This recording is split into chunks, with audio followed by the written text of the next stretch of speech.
Welcome to The Other Storyteller, the podcast sparking conversation in the arts and media world. I'm Maria, a filmmaker, entrepreneur, and curious artist from Colombia, living in the UK and Canada. The world is full of stories of cultures, places, and people, and I want to meet the most inspiring artists and storytellers from across cultures to uncover the stories that become art. Hello and welcome to another installment of this podcast. Today's guest is such a cool person. He was one of the most fundamental people when I first started working in the film industry. I was in the camera department and he was so helpful in teaching me everything, but also a person that is extremely cool, very informed. He loves topics about culture. His films are really, really interesting. And I would love for you guys to meet him. He has lived around the world. Please say hi to Andy Hodgson. Hello, everyone. Thank you for having me, Maria.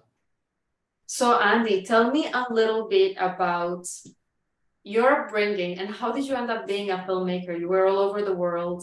So, tell me a little bit about that. Yeah, that dates back to Central America, I guess, in the 80s, where I was um, raised. I was born in Ecuador and raised in Nicaragua, mainly. My stepfather, who's Canadian, then met my mother, and we have then moved to the Middle East and Turkey, Saudi Arabia, Bahrain, Qatar, United Arab Emirates. You name it. I had been around the globe. And shortly after finishing school in the Middle East, since my stepdad is Canadian, I decided to come to Canada, and Vancouver was the warmest place in Canada. So decided to come to Vancouver and migrated to Vancouver, which then realizing that it was the film hub, sort of the North Hollywood to the film industry, and me not realizing that I was really into film until I had visited a career counselor, and he helped me kind of guide my path to the arts of film, where I had joined the film program at Capilano University. At the time, it was a college. So prior to that, I had played in a lot of bands, and I remember having my parents' little like mini cam, DV cam, whatever those little cameras were in the 90s. And I was just shooting small, tiny little music videos. They didn't even know what I was doing. As well as I was a skater, so I would always love to just hold the camera and like follow my friends skating or jumping off stairs or doing handrails. So in a way, I unknowingly kind of knew that I wanted to hold the camera and that I liked that. My upbringing, it wasn't surrounded by Hollywood movies or specifically movies at all. Growing up in Central America, there was hardly TVs in the 80s. It's I remember one of the shops in my neighborhood had a TV, and that's where everybody kind of congregated to go watch the football game or the baseball game. So yeah, film wasn't really in my vocabulary until I started going to film school, and then the first year I did general film, second year I did cinematography, and out of nowhere, I guess I sprung a new leaf, and I found a passion that I never knew I had. That is actually the first time I hear from someone in the film industry that's super successful that wasn't so sure about wanting to work in film specifically until later on in life. And it's actually fascinating because you have so much talent and you really are like both a storyteller, but also the way you see things and in your framing is so beautiful. And it's honestly quite impressive that you didn't know this like from your whole life, that you didn't realize your whole life that you had like that quality to you. Yeah. The Okay. hidden Sorry? the hidden talents. The hidden talents, and sometimes it's so beautiful when we allow, the universe or ourselves to surprise ourselves with things that we didn't know that we liked or knew, or even in film, I'll sent something in there quite funny. I was in camera departments. I really loved it. First, I wanted to be a director, and then I realized that I love how things look like. So I really went into cinematography and was really into it. But then I realized that I'm like a very organized person. And it's a skill, being really organized, methodic, and like everything, like being able to take a script and like make everything fall into like a spreadsheet. It's a skill. And I ended up working more so in production later on in life. And had never any idea that I was going to be a producer at all. And I used to say to my dad, like, the only job I don't want to do is a producer, because they're the ones that limit all the creative input from people. But you need a creative producer then. yeah, you have to be a creative producer and an ally, definitely. Because at the end of the day, it's like film, yes, of course, it has to make sense monetarily when you are making $1 million movie, because otherwise nobody's going to invest in the next movie. But it also matters that it has a message, that it has a purpose, right? Absolutely. Yeah. How do you choose the films that you're going to work in, for example? I think in my earlier career, I was kind of just picking up projects to practice and to learn and to be on set more. Lately, I've been definitely more selective. I think films that resonate with me, specifically dramas and thrillers, are kind of up my alley. I'm getting a little bit more into sci-fi because here in Canada, in Vancouver specifically, it's sci-fi heavy. But yeah, mainly I do like some darker dramas and some darker thrillers is kind of what I go for. And specifically more now, I pick my films towards like, what is the end goal for the film? Like, where do you want the film to be seen? Where do you want it to go? Whether it's some film festivals, whether it's a VOD platform, whether it's any platform online. For me, I think it's very specific, like where the filmmaker or where my own films want to end up, because I like to work backwards. Like, okay, well, this are the film festivals that I'm targeting, so let's work backwards from there. So that's kind of the way I'm picking films lately, just very strategic of what is the end goal for the film. What are we trying to do? So we're just not making another film. So we have an end goal, we have a target of what we're going for. Can you give the viewers a little bit of context about how, for example, if you are going to make a video or a film for a platform versus for a festival, what are the differences? What are some of the things that you will be looking into? Well, it depends. I think, if you're going to make a film for a specific festival, so you have to research the festival, see what kind of content they like to program into their festival. I think that's very important that you go watch previous films over the last few years that they've made, if you want to cater to that specific festival, but also still make it your own story. I don't mean you need to go and copy anybody else's story in the festival.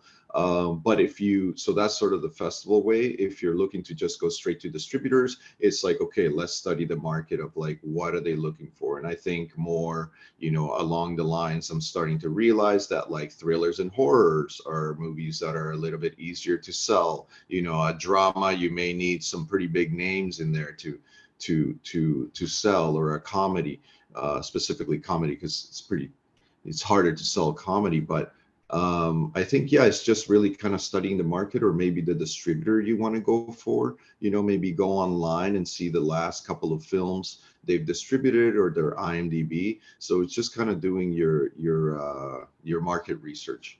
Yeah, and I think that is such an important piece of insight for maybe the people that are just starting in the film industry, or the people that are more so on the crew side and don't have yet an overview of the strategic decision making in what stories people want to put out there, and where they want to stream them, or where their end goal is, right? Because it's not at the end the same to make a film for Netflix than it is to send to a festival necessarily, although, you know, they can still be cross-platform, but at the end of the day, you know, you realize that there's certain content types and certain topics that certain festivals, for example, are more interested in.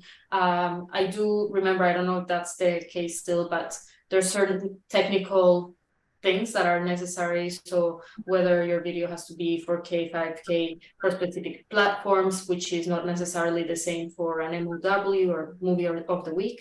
And definitely if it's going just for festival runs, it doesn't necessarily matter.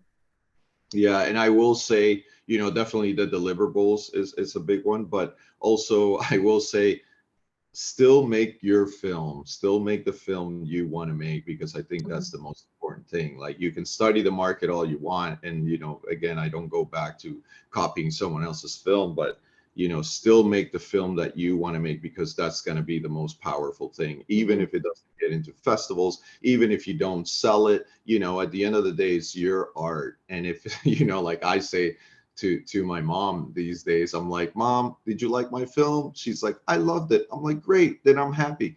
Yeah, That's all I need. I don't need thousands of people to be like, oh, your film is great. As long as my parents think my films are good, I die happy, you know. So yeah. still film you want to make. Also too, like, you never know, you could get into a festival and there is a market at the festival with buyers, and there maybe your movie does well in the festivals, and then it gets sold through the festival. So a lot of different avenues, but at the end of the day, study the market, but do make the film that you want to make, because that's the most important thing. Yeah, and at the end of the day, it's that authenticity in the narrative and in the storytelling of a filmmaker that world, or yeah, I would say that it's like a perspective, you know, that not necessarily everyone shares, or that is slightly different, and that sometimes it's very similar to what the audiences are experiencing, or certain people in those audiences. And if you don't make a film that, you know, that embodies that, you will lose that connection factor or wow factor for your audience to see the world through your eyes, right? Absolutely. So with that in mind, I want to talk a little bit about Mulatto and El Color Negro, your two films, and how they are, your vision, what you're trying to express through them. So just to contextualize, and I'm gonna let you guys know where you can find these in the comments here. Where these two films basically have a narrative, a poetry in the back, almost like portraits, I want to say. Is that how you would describe it? Absolutely. Yeah, absolutely. Yeah, like almost like portraits. And then in the second one, you see someone digging. And I'm not gonna spoil it for you guys. So could you walk me a little bit through what you were thinking about, where that inspiration comes from, and where that explorative filmmaking comes from? Yes, absolutely. Well, it was during the height of the pandemic. So, you know, the George Floyd incident was a huge impact on me. I myself, I'm Afro-Latino, you know, so I do have Black Latino descendants, as well as Latino descendants. So I thought it was really important for me to do something where it just wasn't putting another piece of news article up on my socials, or putting the black box. You know, I never consider myself a director. I'm a cinematographer, producer through and through. But I figured, what is the best way to sort of get my voice out? And that's where I started researching what the color black meant, because I personally myself never really dug deep into my own roots. And when I started researching it, it took me back to ancient times. And I found these connotations of the color black, where I started kind of picking together words or sentences that I was reading and just throwing them all onto a page. Um, and I wanted to align that with the Roaring Twenties, where I feel, to me personally, in the Roaring Twenties, Black people and people of color um, they were able to be a little bit more artistic. There was more black musicians, more black art. They owned speakeasies, black actors. So these kind of culture revolutions started um, exploding. So I wanted to utilize some of that look, the roaring 1920s, which you can tell in the film with the backdrop, with the wardrobe, as well as some of the set pieces that I had in there. And working together with another filmmaker, Rakia Bernard, and as well as my dad, who's a 30-year linguistics, we were able to piece together the script through sort of all this information that I've gathered. And I wanted it to, the narrative, the narrator, to sound like Malcolm X was given a speech, or a Yeah. speech that would have been given, in an amphitheater during the 1960s or 70s. So that's kind of how El Color Negro came about. Um, I utilized all of my CERB money that we got from the Canadian government, even though I had no idea where the world was going. But I used that money to make the short film, and I think that really set a tone for what I'm able to do, because again, I don't consider myself a director. For me, it's just an art piece, and I don't want to be seen as a director, as an artist would say. But you know, I think putting that piece together gave me sort of some found new light. I always think, like, is this it for me in the film industry? But every year there is something new, and I didn't know that I had the ability to direct these sort of films, but that stems from my last 20 years in the film industry. So that would be El Color Negro. For El Mulatto, because I made a Color Negro with money that I should have saved, um, I was able to win a grant for El Mulatto, um, by showing El Color Negro. And El Mulatto was kind of going back to, because again, I'm Afro-Latino, what a mixed race boy would have felt like in slavery times, in times where the white master was abusing the black slave women, and then they would have children, but the mixed child would not be considered white, so he would be thrown back into slavery and he would be considered black. So through working with a poet, I was able to kind of give him the free range of what my vision was for the poetry, and work in tandem with him back and forth to come up with the piece that we came up with.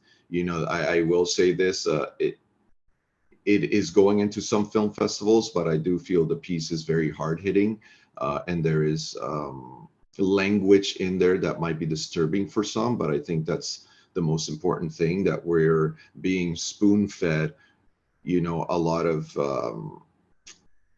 cereal is like what I like to call it, nothing with any nutrients, we're not being given salads. So I find when I have a piece that's sort of really powerful in the language, um, it may affect some people in a certain way, but it will touch that one person that might have been like, wow, this is incredible and this resonates with me. So that's El Mulatto, and sort of that's kind of how it came about. I love to shoot all my personal films, this last two that I've made on film. So I shot El Color Negro on 16 mil and El Mulatto on 35 mil. I think it brings sort of the aesthetics out of what I was trying to do, and it gives it that really hard feel and that older feel to the films. And then I have one more that I would love to put together as a trilogy. I don't know what it is yet. I love for ideas just to kind of land on my lap. I don't go searching for ideas. I don't sit for hours and think of what I'm trying to do. I think that's counterproductive for me personally. Other people work like that. But for me, I love to be going about my day, or I love to be on set, or I love to be meditating, playing drums, exercising, whatever it might be. And all of a sudden, bam, there it is. and that's where I draw my inspiration from. So I think it's kind of backwards. Like the less I think about it, the more ideas I get. So you know, one thing that you're talking about, I guess, is cathartic filmmaking, right? It's like almost like being able to utilize film to process certain things, certain thoughts that you are having at the moment, or what you were saying, like what would a kid that was a mulatto in slavery, what would they feel like? What would they be thinking? And I think that those are things that we often don't want to think about realistically. Like we know, for example, there's modern slavery, but we try to put that aside. And I think that sometimes conversation can be like, oh, you know what, that was deeply disturbing. Why was it disturbing? You know, and you're not doing something that's disturbing for consumption, for in an exploitative way, right? You're doing something that is more like explorative of maybe part of your own identity and the identities of many people that have been lost, that, you know, we don't have in history books, or we don't have interviews necessarily of kids that were in slavery back in the day, right? So you know, I really think that that is super, super powerful, that this is the kind of filmmaking that I would love to see more out there.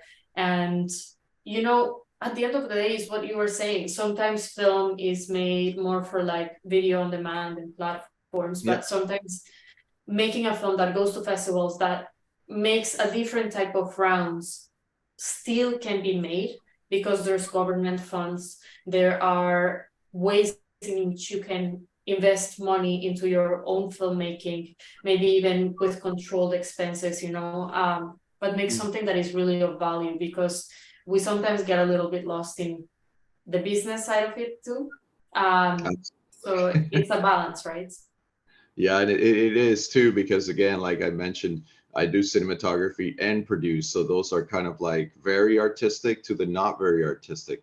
But I do find that they go hand in hand, you know. So if you want to know a lot of the logistics, you get into the producing, which then helps your cinematography, and vice versa. So yeah, I think it's important to kind of have your hands in the cookie jar, and you know, being able to pick several cookies that you're good at. So when you make a film at a time like the George Floyd incident, you are doing something, you didn't want to just contribute another black box. What did it feel like to you to put a piece out there that was kind of your take on that situation?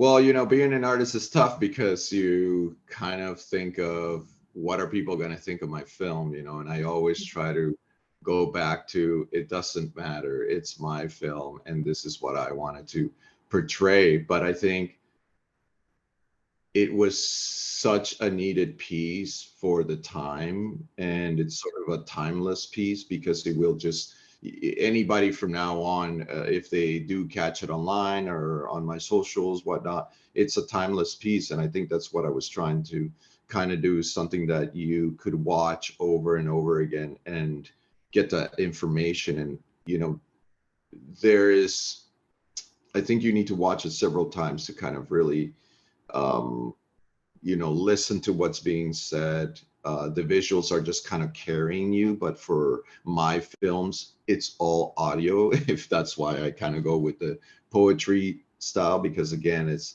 the visuals can carry you, but I really want you to listen to what's being said. Yeah. It's a beautiful, beautiful perspective. And at the end of the day, I think that it contributes to conversation, to start a conversation about, you know, the interpretation, and sometimes what it's important for us to tell the world. Maybe it might not be received in the way that we put it out there, but at least it started a conversation, and it gave someone something to think about, or, you know, it put something in people's radars, right? Which I think is really beautiful. So do you, I know that you have worked on a lot of First Nations films as well in Canada, and I love how there's like so many great artists that I am seeing in a way network together and make all of these films that in a way explore different perspectives. How did you get into also coming into other cultures and contributing to tell their stories?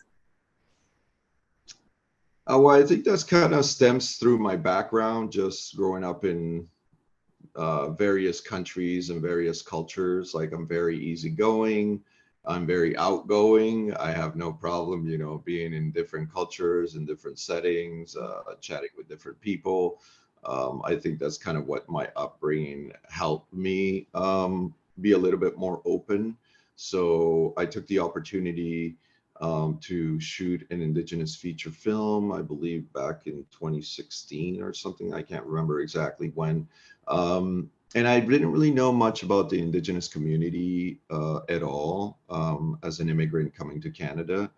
Um, but once I started, shooting the film and really collaborating with the Indigenous filmmakers, I started to realize how much they were like my own culture, like Latinos, and how we are in the same struggles. And I visited some really nice reservations, but I've also visited reservations that felt like I was, back in Ecuador, Nicaragua, in a small barrio, with no running water and with no electricity. And so, to me, I became very compassionate to that, and I wanted to help tell more Indigenous stories. And as I kept working with Indigenous communities, I kept getting more inspired to help, even though it's not my story to tell. Just visually through my cinematography, I wanted to amplify their voices. There, within that film that I did, I met my production partners now, Jesse Anthony, who's from the Onondaga Nation of Six Nations in Ontario.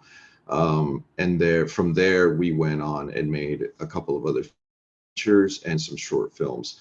So again, it's going back to, I look at how culturally I'm fitted and how well I integrate with the Indigenous community, as well as how they integrate with me. And I don't think it's for everybody. I don't think just any regular person can go integrate themselves with Indigenous communities. I think you have to be really open, be really mindful, and generous and thoughtful of what stories you're trying to tell, because there's a lot of hardship there, and as you know, there's a lot of hardship with our countries as well. So Yeah. Absolutely. I think that it's striking that balance between, being caring and helping their stories get out there, but not being exploitative. I think that is one of the key things that I like to think about. Obviously, it's like, if it's a story, it's a story, and people have the right to tell it. But how do you become an ally and know a person that is exploiting a culture it's quite important. And Jesse, actually, we worked together in that first film that you and I worked together. So it's just, everything's interconnected in a way.